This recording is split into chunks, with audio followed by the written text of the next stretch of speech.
Me llamo Nora Morales y tengo 76 años. Aunque últimamente siento que he vivido al menos 2 vidas. La que quedó atrapada en las páginas de los periódicos y revistas de antes, cuando se imprimían con olor a tinta húmeda y manos manchadas. Y esta otra, más silenciosa, en la que los días se parecen entre sí como gotas de agua en un cristal. Vivo sola desde hace más de una década, en un piso antiguo en la parte alta de Bilbao, con las ventanas que ya no cierran del todo y el parquet que cruje cada vez que camino del salón a la cocina.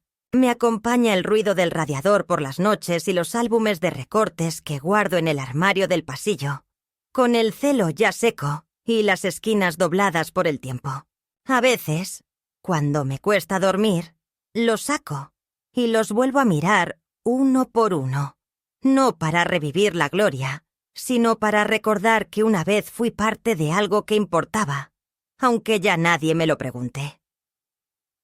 Fui reportera gráfica durante más de 30 años.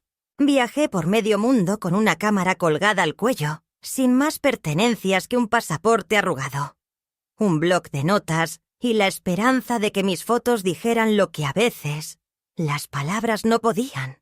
Estuve en Sarajevo bajo la lluvia de proyectiles, en la frontera entre Ruanda y Zaire, cuando los niños caminaban descalzos entre cadáveres, en el desierto de Irak, cuando el viento levantaba la arena como un castigo bíblico, y en tantos otros lugares donde el dolor tenía nombre, rostro y silencio.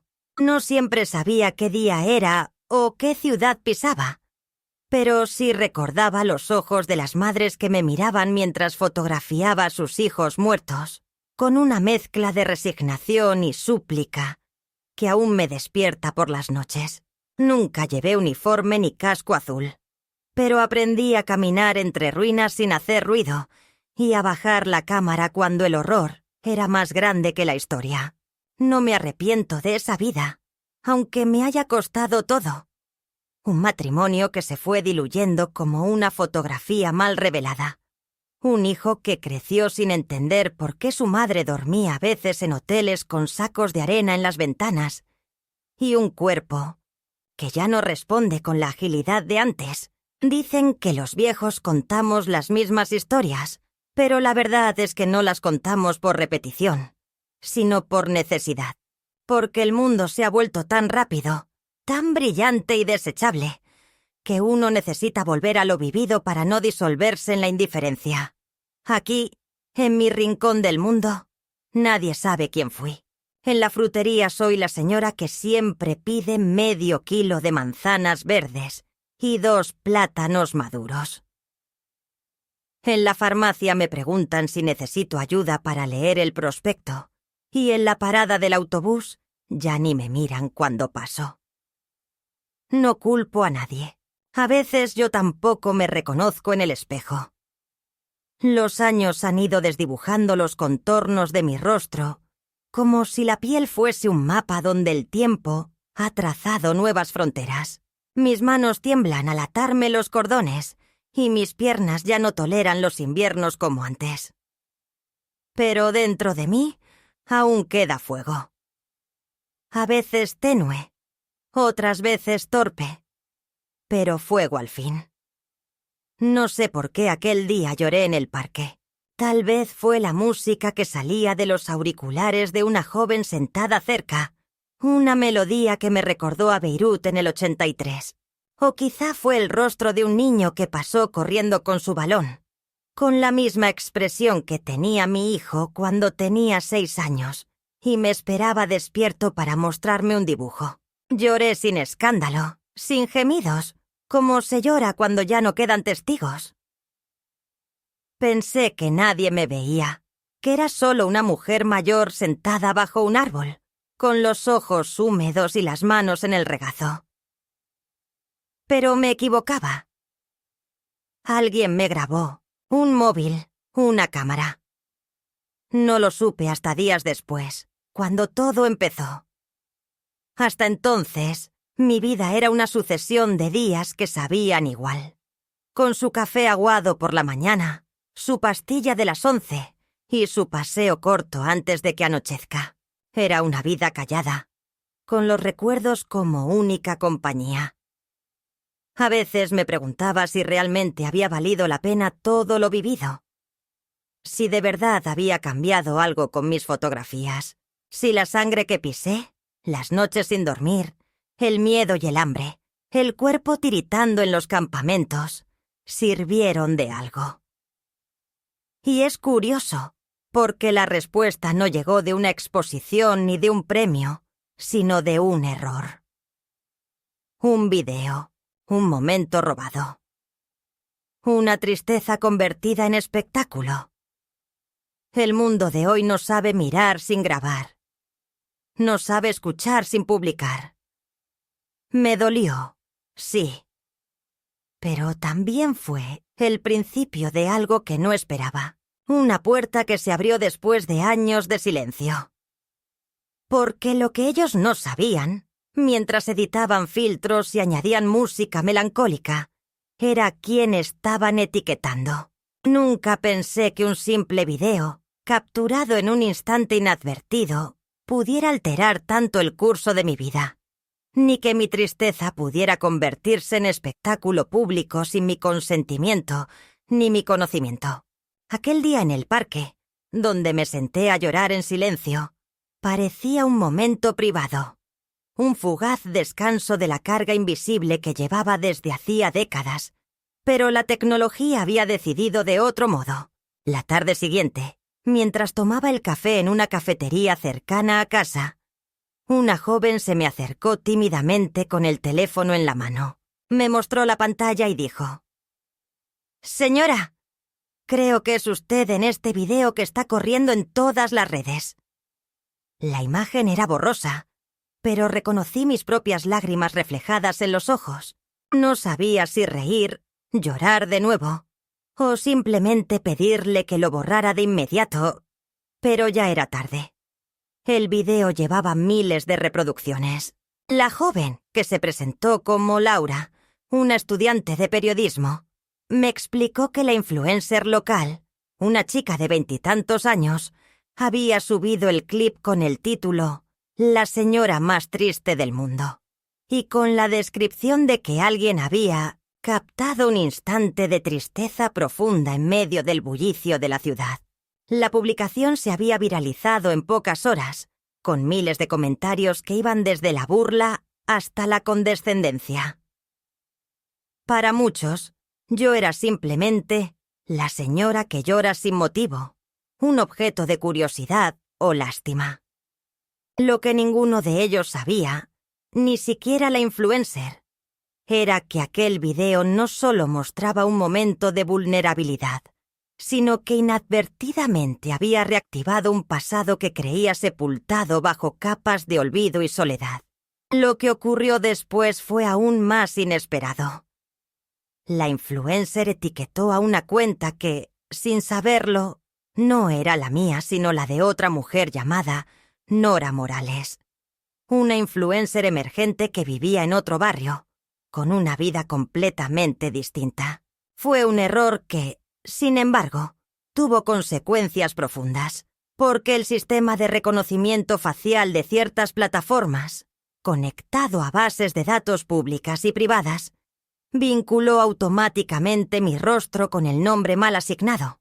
Así, un ejército de antiguos colegas, periodistas, historiadores y aficionados al fotoperiodismo empezó a contactarme, algunos a través de mensajes directos, otros por correo electrónico o incluso llamadas telefónicas a un número que no había usado en años. Al principio me sentí invadida, sorprendida y confundida. ¿Cómo podían saber de mí?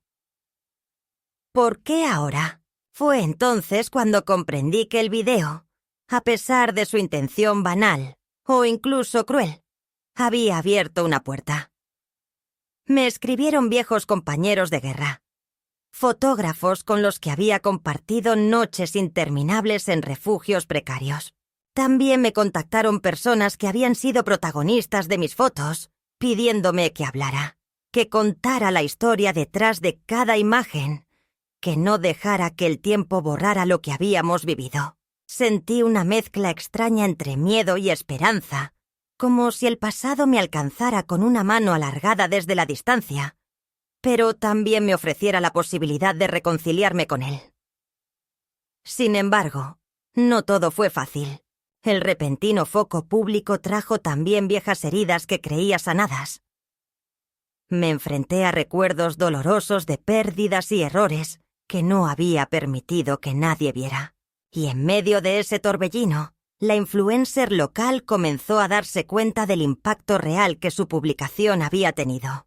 En un principio, su intención había sido buscar visibilidad y seguidores, sin pensar en las consecuencias humanas de exponer el dolor ajeno. Cuando comenzaron a llegar mensajes pidiendo explicaciones, ella intentó limpiar su imagen, publicando un video donde pedía disculpas y aseguraba que no quiso hacer daño. Incluso intentó contactarme para ofrecer una entrevista y contar mi historia de forma respetuosa. Pero yo no estaba lista para eso. Había pasado toda mi vida siendo fotografiada, a veces sin querer, pero siempre con un propósito claro. Esta vez, sin embargo, me sentí utilizada, expuesta y reducida a un momento de debilidad que no definía mi vida ni mi esencia. No era un objeto para que la gente juzgara o usara como contenido viral.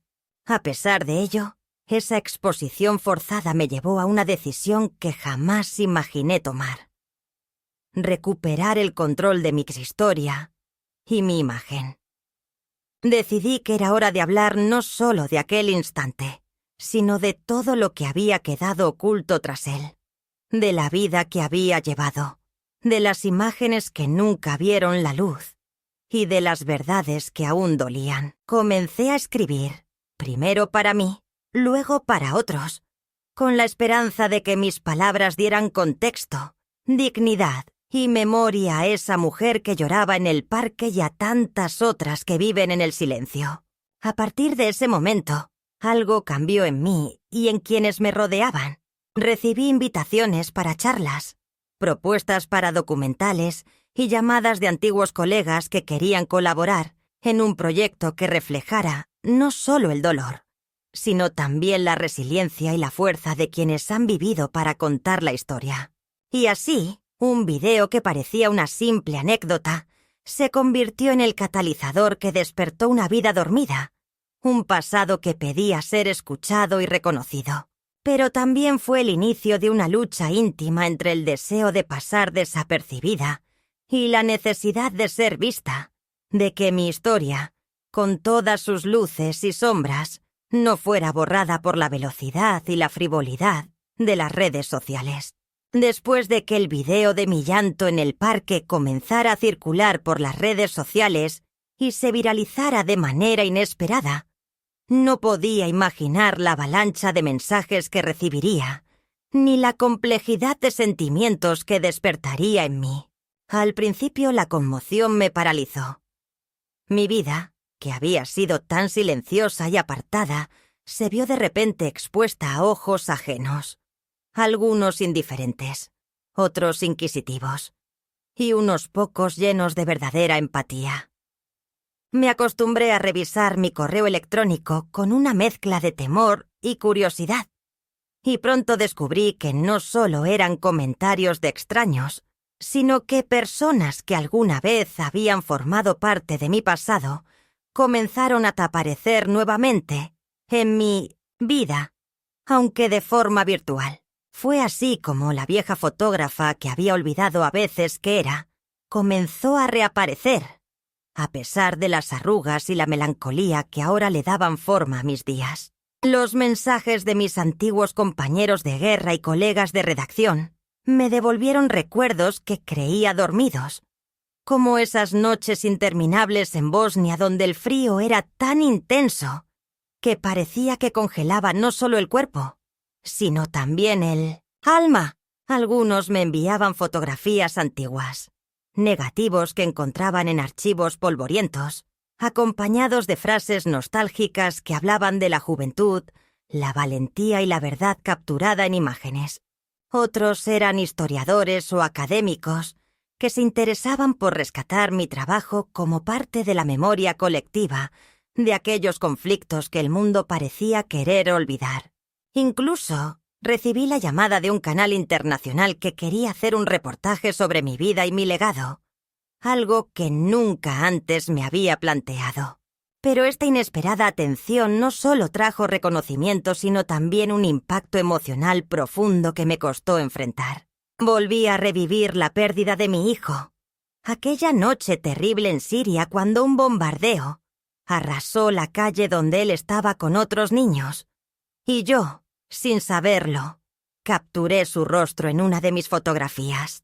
La culpa me estrangulaba, una culpa que jamás había confesado y que ahora emergía como un monstruo en medio de la luz cegadora de la exposición pública. Las redes sociales también trajeron la crudeza de los comentarios hirientes, esos que disfrazan el odio con bromas crueles y sarcasmos que hieren más que una bofetada. Algunos usuarios me acusaban de victimista, otros de querer llamar la atención. Fue difícil no dejarme atrapar por la amargura y la sensación de estar desnuda ante un mundo que juzga sin conocer. Sin embargo, entre toda esa vorágine, surgió algo inesperado. Una joven llamada Sofía, que se presentó como estudiante de periodismo y nieta de un conductor que me salvó la vida en un campamento en Sudán en 1993. Su mensaje era cálido y lleno de admiración, y pronto iniciamos una correspondencia donde me contó cómo había crecido escuchando historias sobre la fotógrafa que ayudó a tantas personas con su cámara y su valor. Su presencia me devolvió la fuerza que creía perdida y me hizo entender que, a pesar del dolor y la soledad, mi trabajo había dejado una huella real, una conexión entre generaciones que trascendía el tiempo y el olvido. Pero no todo fueron palabras amables. La influencer que había subido el video original, tras intentar en vano limpiar su imagen con un mensaje público de disculpa, decidió contactarme directamente con la intención de ofrecer una entrevista y transformar su error en un gesto de reparación. Su visita a mi casa fue incómoda y forzada, una teatralidad que intentaba ocultar su miedo ante alguien que ya no era solo un rostro en una pantalla, sino una persona con historia y dignidad. Cuando me preguntó qué sentía al verme convertida en un símbolo involuntario, le respondí con la honestidad que había cultivado en años de reportajes. No soy un símbolo, ni un meme, ni una víctima para tus seguidores. Soy una mujer que ha vivido, que ha llorado y que ha fotografiado para que el mundo no cerrara los ojos. Le mostré las fotos más crudas de mi archivo personal, esas que nunca se publicaron, las que reflejaban la verdadera esencia del sufrimiento y la resistencia humana. Ella se quedó muda, sin saber qué decir, y se marchó con el rostro pálido, enfrentando quizás por primera vez la realidad que había trivializado. En medio de todo esto, decidí retomar el contacto con antiguos colegas y amigos que me habían perdido de vista, quienes se sorprendieron al verme nuevamente activa, decidida a contar mi historia con mis propias palabras. Organizamos encuentros virtuales y planes para una posible exposición que mostraran no solo mi trabajo, sino también la historia detrás de cada imagen y de cada lágrima. La idea de regresar a la luz, de tomar el control sobre mi narrativa, me llenó de una energía inesperada. Pero también despertó viejos fantasmas y provocó tensiones. Algunas personas cercanas, aquellas que me habían visto alejarme del mundo durante años, me miraban con dudas, preguntándose si no estaba intentando revivir una época que ya debía quedar atrás. Mi salud, aunque estable, no era la de antes, y había días en que el cansancio y la melancolía me envolvían con fuerza. Sin embargo, cada mensaje de apoyo, cada llamada inesperada, me recordaba que no estaba sola, que mi historia tenía valor y que podía seguir siendo parte de algo más grande. A pesar de ello, la exposición pública también me enfrentó a la cruda realidad de cómo el mundo actual consume las emociones. En redes sociales, la gente quería historias rápidas, imágenes impactantes, y no siempre estaba dispuesta a comprender la profundidad o la complejidad detrás de ellas. Esto me hizo reflexionar sobre la diferencia entre el valor del testimonio y la banalización del sufrimiento. Fue un proceso doloroso que me llevó a escribir largas cartas y reflexiones para quienes querían escuchar de verdad, no solo mirar de forma fugaz. A medida que las semanas pasaban, la reacción pública y personal creaba una tensión creciente en mi interior. Por un lado, la gratitud por quienes valoraban mi vida y obra. Por otro, la tristeza por la soledad que a veces sentía en medio de la multitud digital. El video, que en un principio parecía una humillación inadvertida, se convirtió en la chispa que encendió una llama de recuerdo y reconocimiento, pero también en un recordatorio constante de lo frágil que es la dignidad cuando se pone en manos de otros.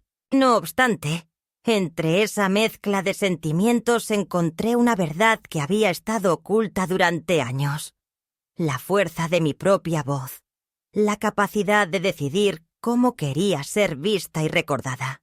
Esa toma de conciencia fue el punto de partida para una nueva etapa en mi vida, donde ya no me permitiría ser solo una imagen triste en una pantalla, sino una mujer que habla, que comparte y que sigue luchando por la memoria, la justicia y la humanidad que tanto fotografié en mis años de juventud. En ese proceso, me di cuenta también de la importancia de tender puentes entre generaciones, como aquella joven que me contactó desde lejos, o como los estudiantes a quienes ahora empiezo a dar charlas sobre ética y memoria, sobre el valor de la verdad cuando los tiempos se vuelven confusos. La historia que empezó con un video robado se transformó en un acto de reivindicación personal y colectiva, un reencuentro con un pasado que nunca debió ser silenciado y una promesa para el futuro. No dejar que el olvido borre lo que realmente importa. Así, mientras las palabras se acumulan en mi escritorio y las fotografías vuelven a ser miradas con respeto, siento que, a pesar de los años y del dolor, hay todavía tiempo para contar la historia que merezco, para hacer que esas lágrimas, capturadas un día en el parque, sean entendidas no como una debilidad, sino como la fuerza de una vida vivida con dignidad y compromiso. La carta abierta que escribí aquella noche me tomó horas, aunque sentí que podría haber dedicado días enteros a expresar todo lo que mi corazón guardaba con tanto recelo. Era la primera vez en años que plasmaba mis pensamientos sin miedo a ser juzgada, sin la sombra de la indiferencia, ni el eco vacío de las palabras dichas al viento. Mis dedos temblaban sobre el teclado mientras escribía con la misma meticulosidad que empleaba al revelar una fotografía, cuidando cada palabra, cada frase, para que no solo contara una historia, sino que transmitiera la verdad de lo vivido, el peso de los años y el sentido profundo de la memoria. En aquella carta relaté no solo el instante capturado en el parque, sino toda una vida marcada por el compromiso con la verdad y la dignidad de quienes habían sufrido en silencio. Conté cómo mi hijo murió en una guerra que yo cubría como fotógrafa, cómo me obligué a seguir adelante para que su sacrificio no fuera en vano, y cómo el dolor se había transformado en fuerza para contar lo que otros callaban. La carta fue publicada en un medio extranjero, un espacio donde sabía que las palabras podían ser leídas con la atención que merecían, lejos del ruido superficial de las redes sociales. Recibí una respuesta inmediata, miles de mensajes de apoyo, de reconocimiento, de personas que encontraban en mis palabras un eco de sus propias pérdidas y luchas. Entre ellos apareció un nombre que jamás hubiera esperado encontrar: Sofía, una joven periodista que decía ser nieta del conductor que me salvó la vida en un campamento en Sudán, cuando yo era apenas una mujer joven, desconocida y sin recursos. Pero con la determinación de mostrar el mundo que ardía a nuestro alrededor. Su carta me conmovió hasta las lágrimas. Me contaba cómo la historia de aquel día le había llegado desde su familia, cómo la habían enseñado a respetar aquella mujer que, sin saberlo, había cambiado el destino de muchas vidas con un simple acto de humanidad. Nuestra correspondencia se hizo constante y cercana. Cada mensaje que intercambiábamos me recordaba que, a pesar del tiempo y la distancia, el hilo invisible que une a las personas no se rompe jamás. Gracias a ella, sentí que mi historia no solo tenía un final, sino que también un nuevo comienzo. Pero este momento de revelación no estuvo exento de contradicciones. La exposición pública que se abrió tras la carta me colocó en una encrucijada emocional. La atención me hacía sentir viva, pero también vulnerable. Pasaba horas revisando mis archivos, buscando las fotografías que reflejaran no solo la guerra, sino la humanidad detrás de cada imagen, intentando comprender cómo explicar aquello que tantas veces había visto sin ser vista.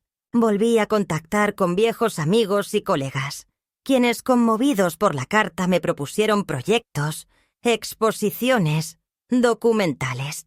En particular, uno de mis antiguos editores, alguien que me había conocido en mis días más activos, se convirtió en un aliado fundamental para organizar una exposición retrospectiva de mi obra.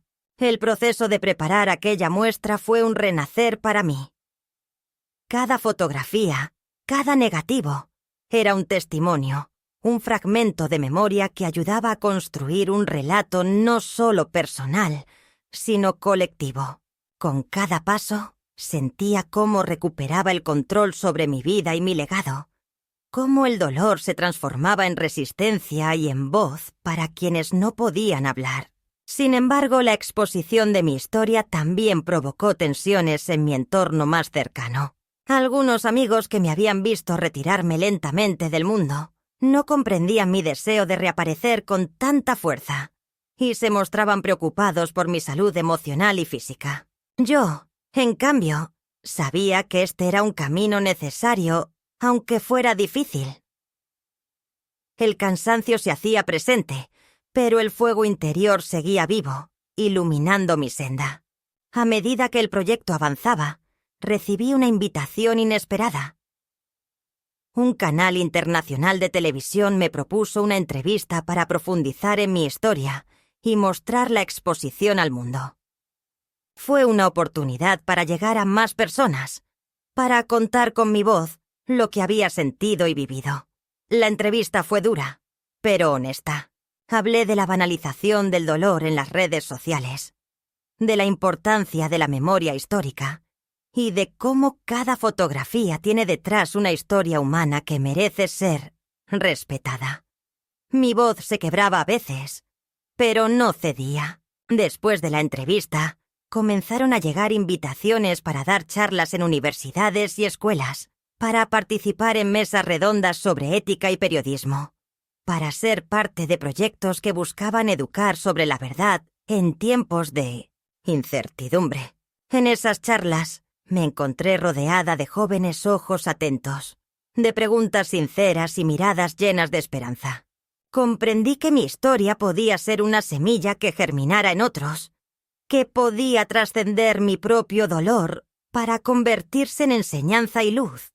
Fue en una de esas charlas, en un instituto de Madrid, cuando sentí el momento de claridad más profundo de toda esta experiencia. Una niña de 14 años, con ojos grandes y curiosos, me preguntó con inocencia: ¿Usted lloraba mucho? La pregunta me sorprendió y me conmovió. Respondí con una sonrisa que no intentaba ocultar la tristeza. Sí, a veces lloraba mucho. Pero también fotografiaba para que el mundo no cerrara los ojos.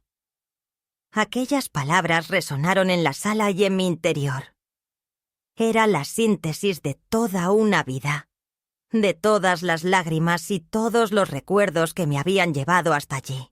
Al salir de esa charla, me sentí más fuerte que nunca, porque entendí que había encontrado mi lugar, no en la invisibilidad ni en la desesperanza, sino en la conexión con otros, en la transmisión de memoria y verdad.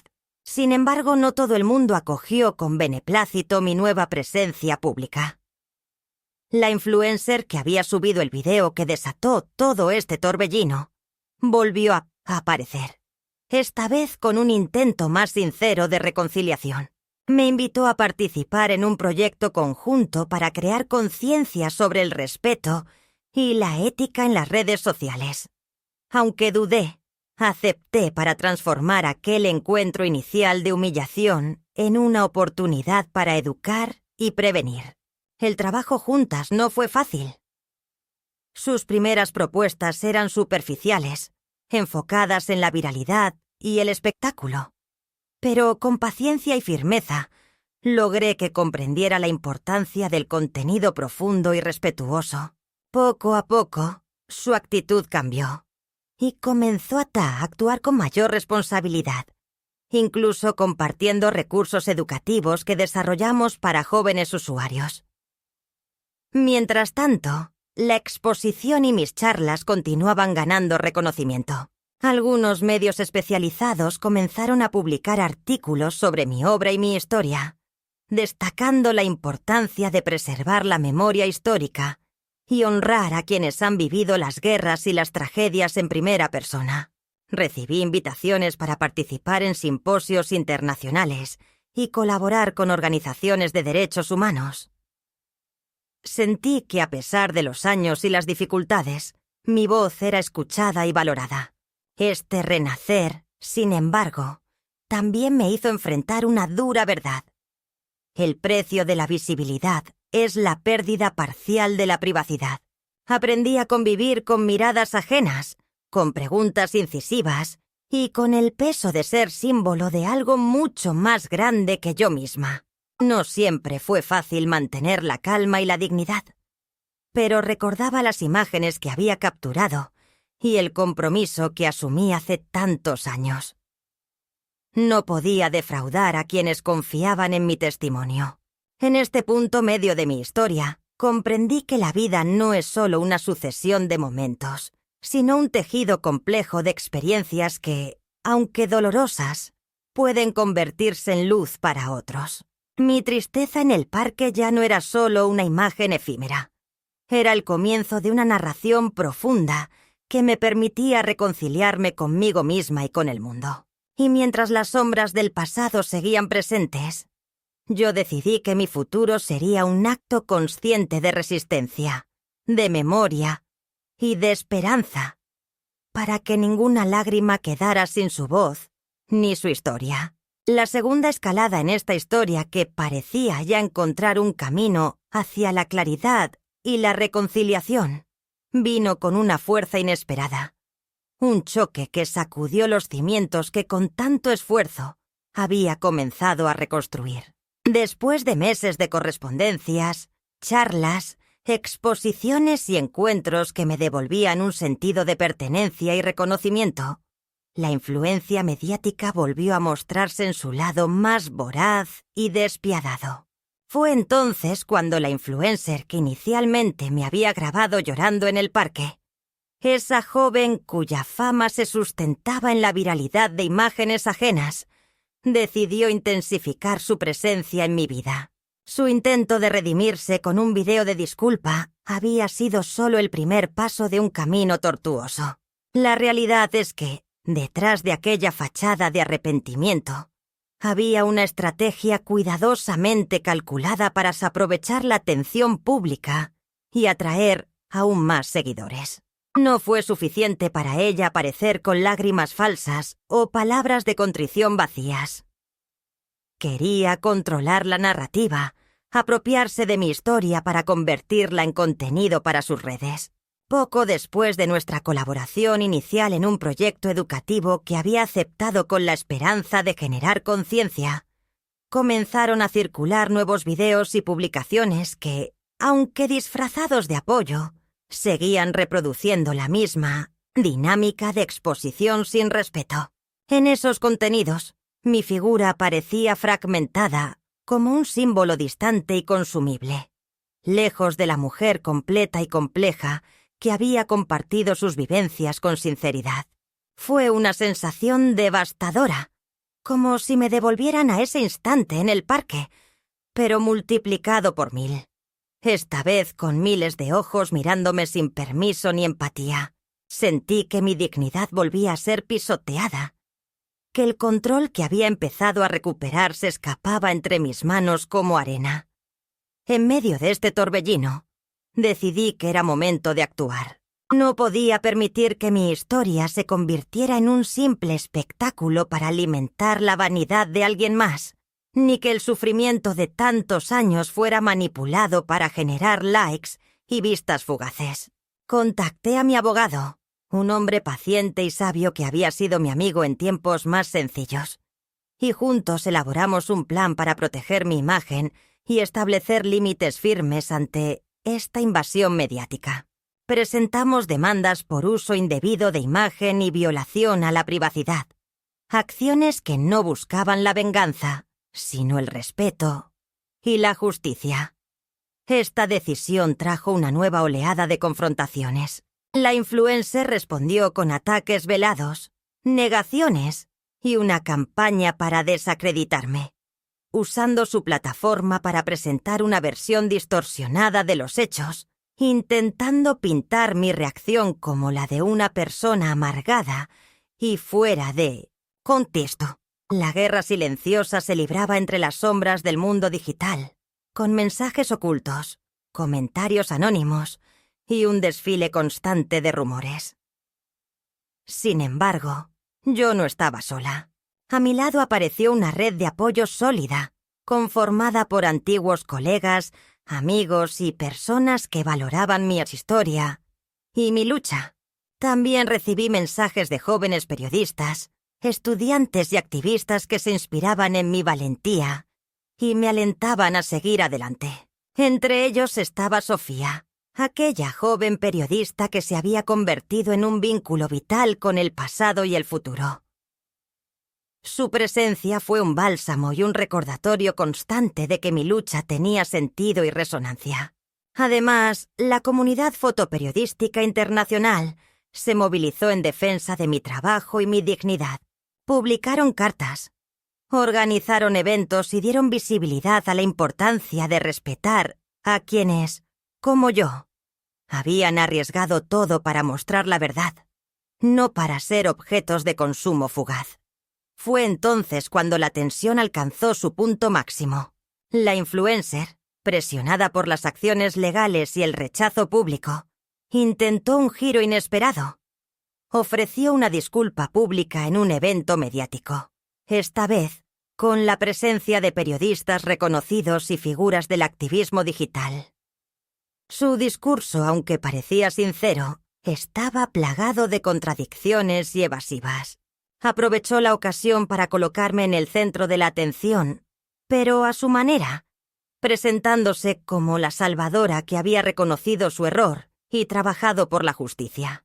Esa maniobra me hizo reflexionar sobre la complejidad del poder en la era digital y la dificultad de recuperar el control cuando otros tienen la fuerza de moldear la percepción pública. Sin embargo, lejos de rendirme, utilicé esa plataforma para contar mi verdad con más fuerza y claridad que nunca. Hablé sobre el valor del respeto, la memoria y la ética, y sobre cómo las historias humanas no pueden ni deben ser manipuladas para el beneficio personal. Mis palabras resonaron con fuerza en el público, y poco a poco la balanza comenzó a inclinarse hacia una comprensión más profunda y empática. Pero las consecuencias de esta escalada no quedaron en el plano mediático. En mi entorno personal también se manifestaron los efectos. La presión, el estrés y la exposición constante hicieron mella en mi salud. Hubo días en que me sentí agotada, física y emocionalmente, y que las heridas del pasado y del presente se mezclaban hasta formar un dolor difuso y penetrante. Fue entonces cuando la solidaridad se mostró en su forma más humana. Amigos de toda la vida, vecinos y hasta personas que había conocido a través de mis charlas, se acercaron a ofrecer apoyo, compañía y palabras de aliento. A través de esas conexiones, recuperé la esperanza y la fuerza para seguir adelante. La experiencia me enseñó que la vulnerabilidad no es debilidad, sino un acto de coraje, y que la lucha por la dignidad y el respeto es una batalla que vale la pena librar, aunque el camino sea arduo y lleno de incertidumbres. En medio de este escenario, un giro inesperado llegó cuando recibí la visita de un hombre mayor durante la inauguración de la exposición retrospectiva organizada en Madrid. Se acercó a mí con paso firme y ojos llenos de gratitud y emoción. Me dijo con voz temblorosa que había sido el niño del campamento en Sudán, aquel a quien yo había dado una botella de agua en medio de la sequía y el miedo. Esa conexión inesperada, ese momento de encuentro después de tantos años y tanta distancia, me quebró de una manera profunda y sanadora. Fue la culminación de una lucha que había comenzado con lágrimas silenciosas y que ahora encontraba su expresión más auténtica en la solidaridad y el reconocimiento humano. En ese instante, frente a aquel hombre que ahora era un adulto con su propia historia, comprendí que todo había valido la pena, que la segunda escalada, con sus tormentas y dificultades, no había sido un obstáculo insuperable, sino una prueba de la fuerza y la resiliencia que habitan en cada uno de nosotros. La experiencia me dejó una enseñanza que quiero compartir con todos. Que no importa cuán frágiles nos sintamos, ni cuántas veces el mundo intente reducirnos a simples imágenes o momentos. Siempre podemos levantarnos, tomar la palabra y hacer que nuestras historias sean escuchadas y respetadas. La batalla por la dignidad es continua, pero también es la que nos define y nos conecta con lo más profundo de nuestra humanidad. La culminación de esta historia llegó envuelta en una mezcla de tensión, verdad y revelación que transformó para siempre el curso de mi vida y la manera en que el mundo me veía.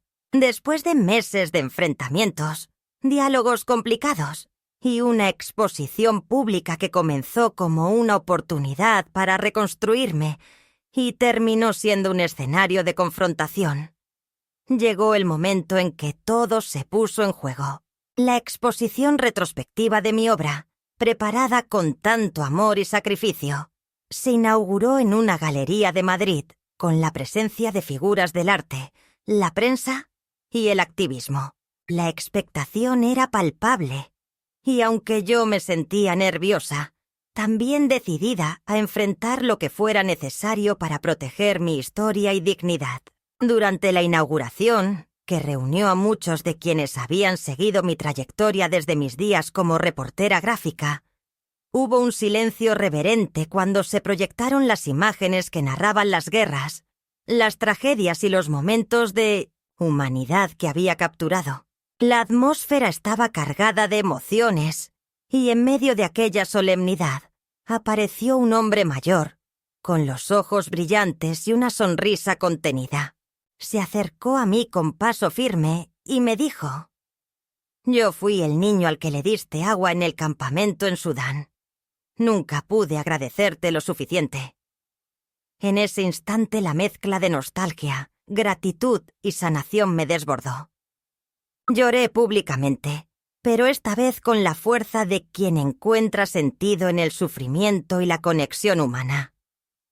Fue un momento sagrado, donde la distancia entre pasado y presente se desvaneció y la historia cobró vida en carne y hueso. Sin embargo, la verdadera batalla aún estaba por llegar. Poco después de la inauguración, llegó la invitación para una entrevista exclusiva en un programa de televisión internacional que buscaba presentar no solo mi obra, sino la compleja historia detrás del video viral que me lanzó al centro del debate público. La entrevista se convirtió en un escenario de confrontación cuando la influencer que me había grabado y expuesto sin permiso apareció en el estudio para intentar justificar sus acciones. Su actitud, inicialmente defensiva, se tornó en una defensa agresiva de su derecho a la fama y al contenido viral, argumentando que el público tiene derecho a saber y que ella solo mostró un momento real sin intención de dañar. La tensión se palpaba en el aire mientras yo escuchaba con calma y dignidad, sabiendo que aquella era la oportunidad para decir mi verdad sin filtros. Con voz firme, le respondí que el derecho a la privacidad y al respeto es un derecho humano fundamental, y que el dolor de una persona no puede ser objeto de entretenimiento ni manipulación. Le hablé de ética, de memoria y de humanidad, recordándole que detrás de cada imagen hay una persona con una historia, un sufrimiento y una dignidad que merece ser protegida. La audiencia quedó en silencio, y aunque las cámaras captaron cada gesto, sentí que, por primera vez, mi voz tenía el peso que merecía. Pero la culminación de la historia no solo se dio en aquel intercambio televisivo. Más tarde, al regresar a casa, recibí un mensaje que cambiaría todo. Una invitación para que mis archivos y fotografías fueran preservados y estudiados en una universidad reconocida internacionalmente. Era un reconocimiento formal, una manera de asegurar que mi trabajo y mi historia no se perderían con el paso del tiempo. La emoción me invadió, pero también el miedo. ¿Sería capaz de enfrentar la responsabilidad de ser guardiana de un legado tan importante?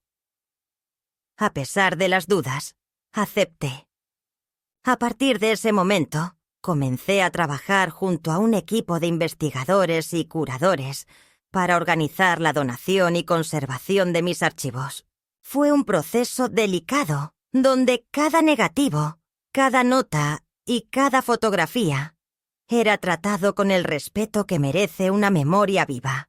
Paralelamente, seguía dando charlas y participando en proyectos educativos que buscaban enseñar la importancia del periodismo ético y la preservación de la memoria histórica.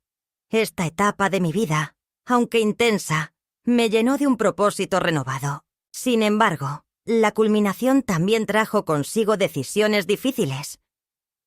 Tuve que enfrentar la realidad de que algunas relaciones se habían fracturado irremediablemente.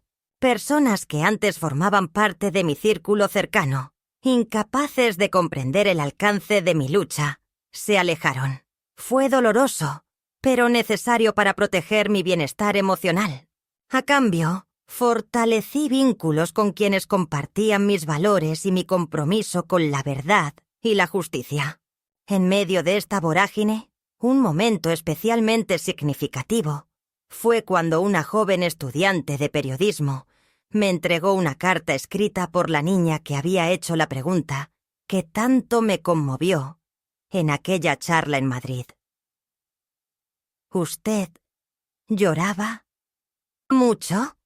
En la carta aquella niña expresaba su admiración por mi coraje y su compromiso de seguir aprendiendo y transmitiendo historias con respeto y empatía. Esa carta fue para mí una promesa de que el legado continuaría, de que las lágrimas que derramé no fueron en vano. Finalmente, en un acto simbólico y profundamente personal, decidí organizar una última exposición, itinerante, que recorriera diferentes ciudades y países, llevando conmigo no solo mis fotografías, sino también las historias humanas que había tenido el honor de contar. Quería que esas imágenes, muchas veces escondidas o ignoradas, volvieran a iluminar la conciencia colectiva y fomentaran un diálogo necesario sobre la memoria, la dignidad y la justicia. La culminación de esta historia no fue un punto final, sino un paso decisivo en un camino que sigue abierto. En medio de la luz y la sombra, del reconocimiento y la lucha, aprendí que la verdad no es una línea recta, sino un camino sinuoso, lleno de desafíos, encuentros y aprendizajes. La mujer que un día lloró sola en un parque ya no estaba sola, y su historia, con todas sus heridas y victorias, se convertía en una voz que clamaba por respeto y humanidad. en un mundo que a menudo olvida lo esencial.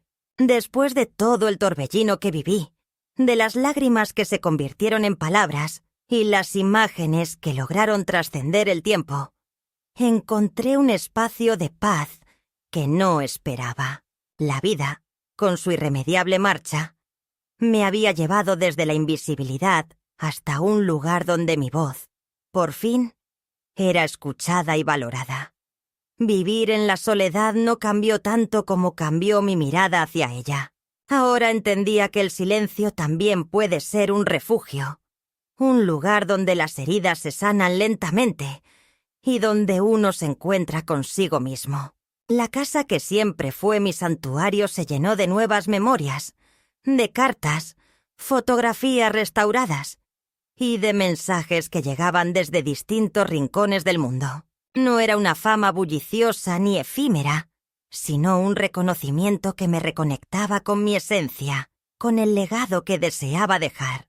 Decidí entonces dedicar mis días a compartir mi experiencia con quienes quisieran escuchar, no desde la imposición, sino desde la invitación a entender la complejidad de la vida y del dolor, la importancia de la memoria y la verdad.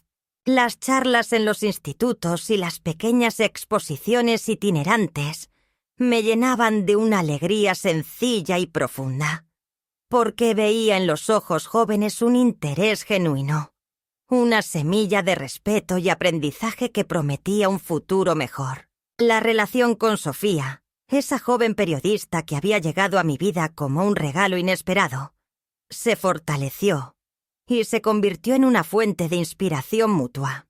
Ella me animaba a seguir adelante y yo le entregaba el testimonio de una vida que no se rendía ante el olvido ni la indiferencia.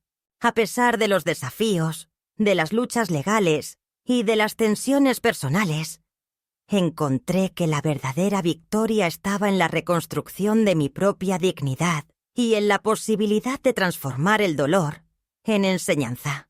A veces, cuando la nostalgia me visita, cierro los ojos y recuerdo aquel banco en el parque donde lloré sin esperar que alguien me viera, sin imaginar que ese instante sería el detonante de todo lo que vino después. Hoy sé que esas lágrimas no fueron en vano, que cada una fue un paso hacia el reconocimiento y la justicia. Y aunque el camino no ha sido fácil, no lo cambiaría por nada, porque aprendí que la fuerza no siempre se mide en grandes gestos, sino en la capacidad de resistir, de levantarse y de seguir contando la verdad, aun cuando el mundo parece girar al revés. Mi historia no es solo mía. Es la historia de tantas mujeres que han dado todo por otros, que han sufrido en silencio y que, finalmente, merecen ser vistas y escuchadas con respeto. Al final, la vida me enseñó que el verdadero legado no está en las imágenes o en las palabras, sino en el impacto que dejamos en los corazones y en las mentes de quienes nos siguen. Por eso, cada vez que alguien me pregunta qué aprendí de todo esto, respondo con una sonrisa serena. Aprendí que llorar es humano, pero también lo es levantarse y hablar, con la voz firme y el corazón abierto, para que nuestras historias nunca se pierdan en la oscuridad. Ahora, mientras escribo estas palabras, siento la tranquilidad que viene de haber encontrado mi lugar en el mundo, no como una víctima ni como un símbolo, sino como una mujer que vivió, que amó, que luchó y que dejó su huella. Y eso, para mí, es la mayor victoria que podría haber alcanzado.